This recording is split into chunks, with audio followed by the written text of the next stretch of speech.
मेरा नाम नेहा है। मैं श्री गुरु जम्बेश्वर बालिका उच्च माध्यमिक कक्षा 12 की छात्रा हूँ। आपको हम इस रूप में जानते हैं कि इस संस्था के वट वृक्ष चौधरी भजनलाल के आप सुपुत्र हैं और आदमपुर के विधायक। मेरा प्रश्न ये है कि आप आज के युवा हैं और आज के समय में करियर बनाने के अच्छे माध्यम हैं, फिर भी आपने राजनीतिक क्षेत्र क्यों चुना? पारिवारिक पृष्ठभूमि के कारण आपने राजनीतिक क्षेत्र को चुना। मेरे मस्तिष्क में ये विचार है कि कहीं ना कहीं आपने राजनीतिक क्षेत्र में अपना शानदार करियर ढूंढ लिया है।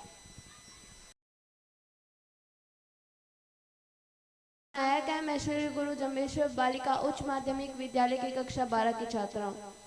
सर, आपके परिवार का हमारे इन संस्थाओं से पिछले 80 के दशक से नाता रहा है और आपके दादाजी चौधरी भजनलाल जी मांझू ने इस हमारे विद्यालय की नींव भी रखी थी। तो मैं अब ये जानना चाहती हूँ कि आपका इन संस्थाओं के लिए क्या न्यू विजन है? हमारे इस कार्यक्रम के मुख्य अतिथि युवा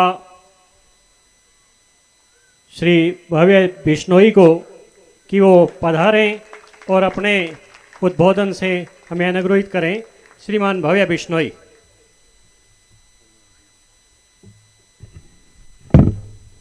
बोलो गुरु जम्बेश्वर महाराज की, बोलो विष्णु भगवान की।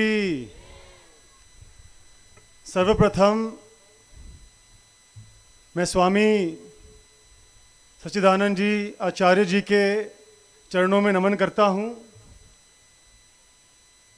जो एक ऐसी महान शख्सियत है जिनके महज आशीर्वाद से मनुष्य का जीवन सफल हो जाता है। मनुष्य का जीवन सफल हो जाता है। और ये हम सभी का सौभाग्य है कि हमें इनका प्रवचन सुनने का सौभाग्य प्राप्त हो रहा है। आज के इस कार्यक्रम में आप सभी ने मुझे मुख्य अतिथि के रूप में आमंत्रित किया। इतना मान सम्मान जो आपने मुझे दिया, उसके लिए मैं अखिल भारतीय बिश्नोई महासभा के राष्ट्रीय अध्यक्ष श्री देवेंद्र बूढ़िया जी का, वरिष्ठ उपाध्यक्ष श्री सोम प्रकाश जी का, मंदिर समिति बुड्ढा जोड़ डाबला के सभी सदस्यों का और यहाँ उपस्थित सभी सम्मानित बुजुर्गों का, मातृशक्ति का, बहनों का, भाइयों का और सोशल मीडिया से जुड़े सभी साथियों का मैं हाथ जोड़कर धन्यवाद करता हूँ, विनम्र अभिनंदन करता हूँ। मैं सौभाग्यशाली हूँ कि आप सभी ने मुझे इस लायक समझा कि मैं आज के इस कार्यक्रम में और आज के इस बहुत ही महत्वपूर्ण विषय पर आपके सामने अपना संबोधन दे सकूं। मैं समझता हूं कि मुझसे कई अधिक योग्य और कई अधिक अनुभवी हस्तियां आज मंच पर विराजी हुई है। मैं सबका नाम नहीं लूंगा। मैंने इनके जीवन काल से बहुत कुछ सीखा है, इनके बारे में मैंने पढ़ा है, सुना है, सीखा है। और मुझसे पहले इन सभी ने बहुत ही बेहतरीन ढंग के साथ आज के इस विषय पर अपना वक्तव्य रखा। तो इसीलिए मैं बहुत ही कम शब्दों में आज के इस विषय पर अपनी बातों को आपके समक्ष रखने का प्रयास करूंगा। आज की मुख्य बिंदु है बालिका शिक्षा या गर्ल्स एजुकेशन। बालिका शिक्षा का हमारे समाज में क्या महत्व है, इस पर कोई भी प्रश्न चिन्ह नहीं लगा सकता। बल्कि मुझे तकलीफ होती है, मैं हैरान हूं कि हम इस युग में भी, इस सदी में भी इन बातों पर चर्चा कर रहे हैं। मुझसे पहले भाई दैनिश जी ने कहा कि आज हर समाज में, हर क्षेत्र में महिलाएं आगे हैं, कामयाब है, सक्षम है, प्रतिभाशाली है। और ये सिर्फ आज की बात नहीं है, ये सदियों से चला आ रहा है। हिंदू संस्कृति की बात करें तो यदि हम जीवन की चुनौतियों का सामना करना चाहते हैं तो किसको याद करते हैं? दुर्गा माँ को याद करते हैं। धन संपत्ति प्राप्त करना चाहते हैं तो माँ लक्ष्मी को याद करते हैं। शैक्षणिक सफलता प्राप्त करना चाहते हैं तो माँ सरस्वती को याद करते हैं। और यही नहीं बल्कि प्रकृति को भी स्त्रीलिंग के साथ जोड़ा गया है, धरती माँ, गंगा मैया इत्यादि। तो कहने का मेरा मतलब यह है कि प्राचीन काल से ही भारतीय संस्कृति में महिलाओं को बहुत ही महत्वपूर्ण स्थान दिया गया है। बिश्नोई समाज की बात करें तो सबसे पहले शहीद अमृता देवी जी का नाम ध्यान में आता है, जिन्होंने 300 साल पहले अपना महान बलिदान देकर हमेशा हमेशा के लिए हमारे समाज को प्रेरणा देने का काम किया था। आधुनिक काल की बात करें, वर्तमान काल की बात करें तो इस बात का जीता जागता सबूत आज मंच पर विराजी हुई है। बिश्नोई समाज की सबसे पहली महिला आईएएस अफसर बनकर ऑल इंडिया रैंक 30 प्राप्त करके सुश्री परी बिश्नोई जी ने साबित कर दिया है कि ये फर्क नहीं पड़ता कि आप गरीब घर से हैं, अमीर घर से हैं, फर्क नहीं पड़ता कि आप महिला हैं या पुरुष है, फर्क नहीं पड़ता कि आप छोटे गांव से हैं, बड़े शहर से हैं। यदि आप लक्ष्य के प्रति लगन के साथ, मेहनत के साथ, निष्ठा के साथ काम करते हैं तो दुनिया की कोई भी ताकत आपको उस लक्ष्य तक पहुंचाने से नहीं रोक सकती। और आज इस मंच के माध्यम से मैं परी जी को भी बधाई देता हूं। इनके साथ साथ आईपीएस ऑफिसर श्रीमती ममता बिश्नोई जी, आप सभी उनके बारे में जानते हैं। श्रीमती अनु बिश्नोई जी भी मंच पर विराजी हुई हैं। आप सभी 11 वर्षीय 6 पैक एब्स एथलीट पूजा बिश्नोई को भी जानते होंगे। तो कई अनेकों ऐसी महिलाएं हैं, मैं बहुत मिसालें आपको दे सकता हूँ, जानते भी हैं हमारे समाज के अंदर, जो अपने परिवार का, हमारे समाज का नाम रोशन करने का काम कर रही हैं। समाज के बाहर भी देखें तो भारत के अंदर स्वर्गीय इंदिरा गांधी जी को और इंग्लैंड के अंदर मार्गरेट थैचर को आयरन लेडी के नाम से जाना जाता है, क्योंकि इन दोनों ने विपरीत परिस्थितियों के बावजूद राजनीतिक सफलता प्राप्त की और अपने अपने देश को प्रगति की राह पर चलाने का काम किया। खेल जगत की बात करें तो सानिया मिर्जा से लेकर सेरेना विलियम्स तक, विज्ञान के क्षेत्र की बात करें तो कल्पना चावला से लेकर मैरी क्यूरी तक, मनोरंजन के क्षेत्र की बात करें तो दीपिका पाडुकोन से लेकर बियोंसे तक, व्यापार के क्षेत्र की बात करें तो इंदिरा नूई से लेकर कोको शनेल तक, हर क्षेत्र में महिलाएं अपनी प्रतिभा के अनुसार, अपनी मेहनत की बदौलत परचम लहराने का काम कर रही हैं। तो मैं समझता हूं, कहने का मेरा मतलब यह है कि बड़ी दुख की बात है कि इस सदी में भी हम जेंडर इक्वालिटी की बात कर रहे हैं, लैंगिक समानता की बात कर रहे हैं, और जिन लोगों का मैंने नाम लिया, अगर आप इनकी जीवनी पढ़ेंगे तो तकरीबन ये सभी गरीब घराने से आए हुए हैं। लेकिन धरातल पर सच्चाई की बात तो यही है कि दुर्भाग्य से जो अवसर, जो मौके लड़कियों को मिलने चाहिए, लड़कों के समक्ष, लड़कों के समान, वो नहीं मिल रहे हैं उनको। कुछ उदाहरण मैं आपको देना चाहूंगा कि राजनीति के अंदर 4 में से केवल 1 प्रतिनिधि आज महिला है। प्राइवेट सेक्टर के अंदर उसी काम के लिए महिलाओं को पुरुषों के मुकाबले में कम वेतन मिलता है। आज भी कई समाजों में बाल विवाह या चाइल्ड मैरिज की प्रथा आज भी चली आ रही है। अधिकांश महिलाओं को प्रॉपर्टी ओनरशिप या रिप्रोडक्टिव हेल्थ का एक्सेस नहीं है, आज भी इन चीज़ों से वो वंचित हैं। यहाँ तक कि जो हम गाड़ी चलाते, गाड़ी दुर्घटना भी जब घटती है तो लड़कियों को, महिलाओं को ज़्यादा गंभीर रूप से घायल होने की संभावना ज़्यादा है, क्योंकि जो गाड़ी की सेफ्टी फीचर है, जो सीट बेल्ट का जो डिज़ाइन किया गया है, वो पुरुषों के लिए डिज़ाइन किया गया है। तो आज भी पूरे विश्व भर में महिलाओं को विभिन्न प्रकार की विपरीत परिस्थितियों का सामना करना पड़ रहा है। ये गलत है, इस पर हमें काम करना है, इस पर विचार विमर्श करना है। ज़्यादा मैं नहीं कहूँगा, आप सभी ने बहुत ही धैर्य के साथ सभी वक्ताओं के बारे की बातों को सुना। शैक्षणिक कार्यक्रम है, सामाजिक कार्यक्रम है, तो मैं एक यूनाइटेड नेशंस का जिक्र जरूर करना चाहूँगा। आपने यूनाइटेड नेशंस के बारे में मेरी बहनों ने सुना होगा कि इन सभी चुनौतियों को जहन में रखते हुए यूनाइटेड नेशंस ने सस्टेनेबल डेवलपमेंट गोल्स का गठन किया था। उसमें एसडीजी नंबर 5 जेंडर इक्वालिटी के बारे में बात करता है, और साल 2030 तक कुछ लक्ष्य टारगेट्स और ऑब्जेक्टिव्स जेंडर इक्वालिटी की दिशा में निर्धारित किए गए हैं, जिसके प्रति और जिसकी दिशा में तमाम देश काम कर रहे हैं। तो यूनाइटेड नेशंस के जो वैज्ञानिक है, जो वहाँ के जो एकेडमिक रिसर्च है, वो हमें बताता है कि अगर हम महिलाओं को सशक्त करते हैं तो उसका लाभ महिलाओं को तो मिलेगा ही, लेकिन उसके साथ साथ उसका लाभ समाज में भी आपको देखने को मिलेगा। उसके कुछ बिंदुओं पर चर्चा मैं करना चाहूँगा। जो एकेडमिक रिसर्च यूनाइटेड नेशंस का है वो हमें बताता है कि यदि हम महिलाओं को आर्थिक रूप से सशक्त करते हैं तो जो देश का जीडीपी है, जो आर्थिक उत्पादन है, वो कई गुना ज़्यादा बढ़ जाता है। महिलाओं को यदि हम सशक्त करते हैं तो जो हेल्थ इंडिकेटर्स है देश के, समाज के, जो स्वास्थ्य का स्तर है, वो भी बढ़ता है। वो हमें बताते हैं कि पुरुषों के मुकाबले में महिलाएं जो फाइनेंशियल जिम्मेदारियां हैं, जो वित्तीय जिम्मेदारियां हैं, उनको निभाने में ज़्यादा सक्षम है, ज़्यादा दयालु है, ज़्यादा एथिकल है। लेकिन सही मायनों में ये लाभ तभी हम इनको हासिल कर पाएंगे जब हमारी लड़कियां शिक्षित होंगी। अंग्रेजी में कहावत है, educate a boy and you educate an individual, educate a girl you educate a family.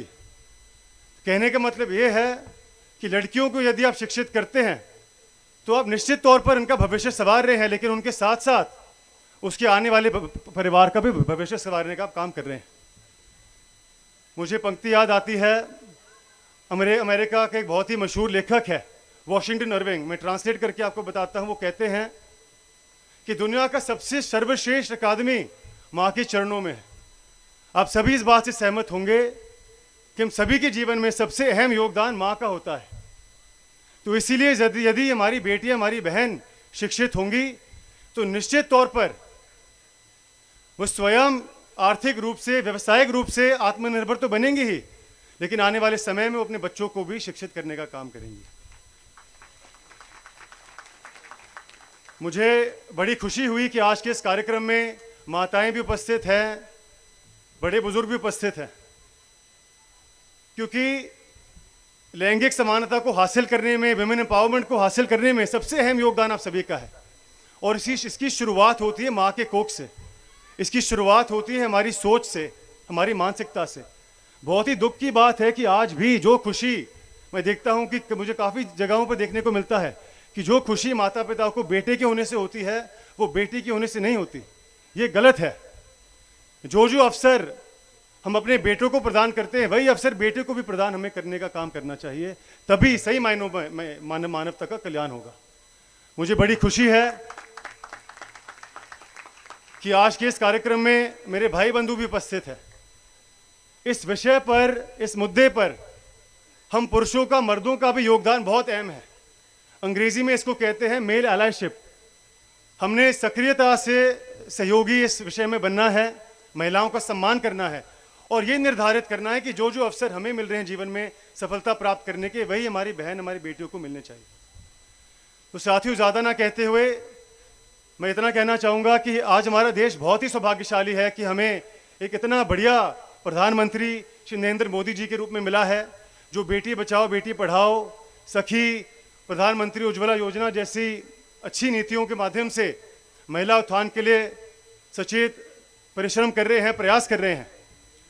और मैं गौरवित महसूस करता हूँ ये कहते हुए भी कि मेरे दादाजी स्वर्गीय युग पुरुष बिश्नोई रतन चौधरी भजनलाल जी ने उस जमाने में भी महिला उत्थान को लेकर बहुत ठोस कदम उठाए थे।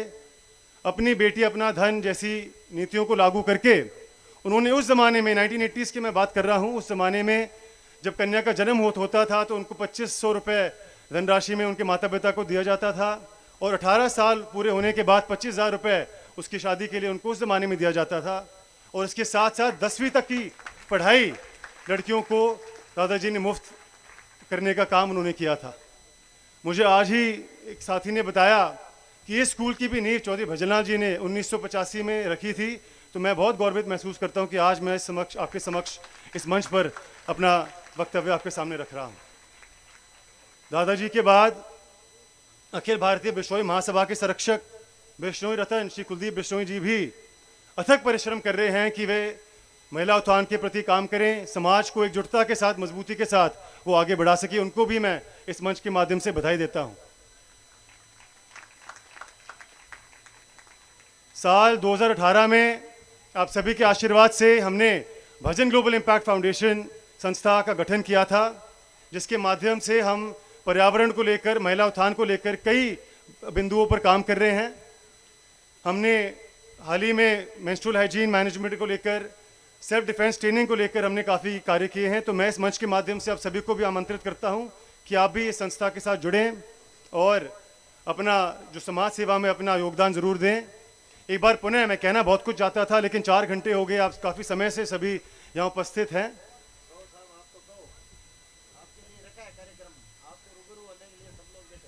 वो तो है ही, आपका मान सम्मान है।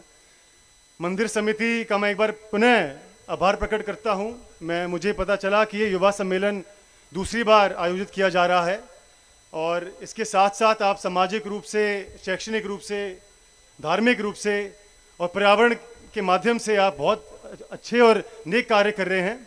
उसके लिए मैं आपको बधाई देता हूं और आपको विश्वास दिलाता हूं कि सामाजिक मजबूती को लेकर, सामाजिक जागरूकता को लेकर, बालिका शिक्षा को लेकर जो आप कार्य करेंगे, अगर आपको जहाँ जहाँ और जब जब मेरे सहयोग, मेरी ज़रूरत आपको पड़ेगी, मैं अग्रिम पंक्ति में एक सहयोगी के रूप में आपको खड़ा मिलूंगा, ये मैं आपको विश्वास दिलाता हूँ। एक बार पुनः मैं आप सभी का आभार प्रकट करता हूँ और मेरी बहनें जो यहाँ पर उपस्थित है, मैं आपको ज़रूर जाने से पहले इतना कहना चाहूँगा कि आप बहुत सौभाग्यशाली है कि आपको इतने अच्छे माता पिता मिले हैं जो आपको पढ़ लिख कर आगे बढ़ाना चाहते हैं। तो आप मेहनत करें, बड़ों का सम्मान करें और ऊंची उड़ान भरें। और मुझे बड़ी खुशी होगी, जैसे मेरे से पहले वक्ताओं ने कहा, कि आने वाले समय में इस मंच पर मर्दों से ज़्यादा संख्या महिलाओं की होगी और आप सब सिर्फ यहाँ पर ही नहीं बल्कि आने वाले समय में समाज का, देश का नाम रोशन करने का आप काम करेंगे। एक बार पुनः मैं आप सभी का धन्यवाद करता हूँ कि 29 साल की मेरी उम्र है, अभी बहुत कुछ सीखना बाकी है, लेकिन फिर भी आपने अपने कीमती समय में से थोड़ा वक्त निकालकर मेरी बातों को सुना। इतना मान सम्मान आप सभी ने मुझे दिया, आप सभी का बहुत बहुत धन्यवाद। जय Hind. Good afternoon sir. Sir, question है आपके लिए।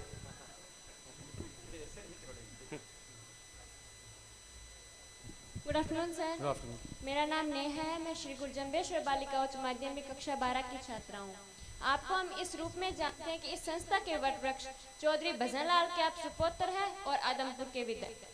मेरा प्रश्न ये है कि आप आज के युवा हैं और आज के समय में करियर बनाने के अच्छे माध्यम हैं, फिर भी आपने राजनीतिक क्षेत्र क्यों चुना?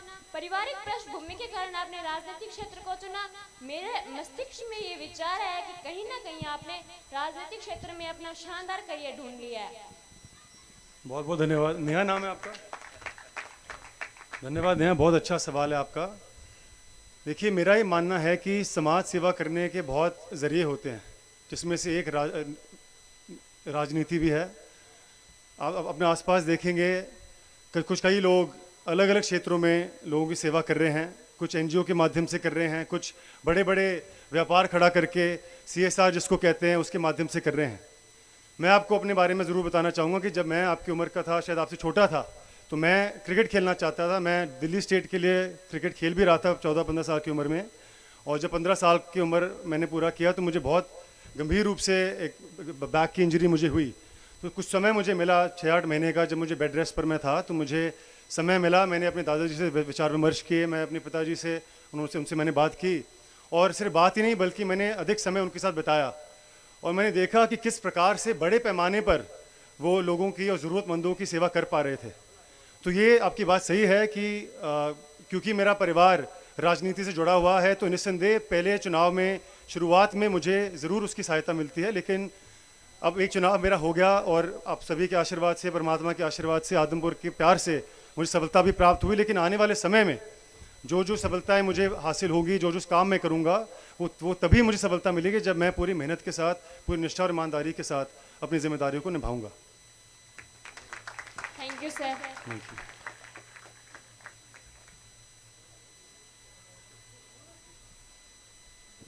Good afternoon sir.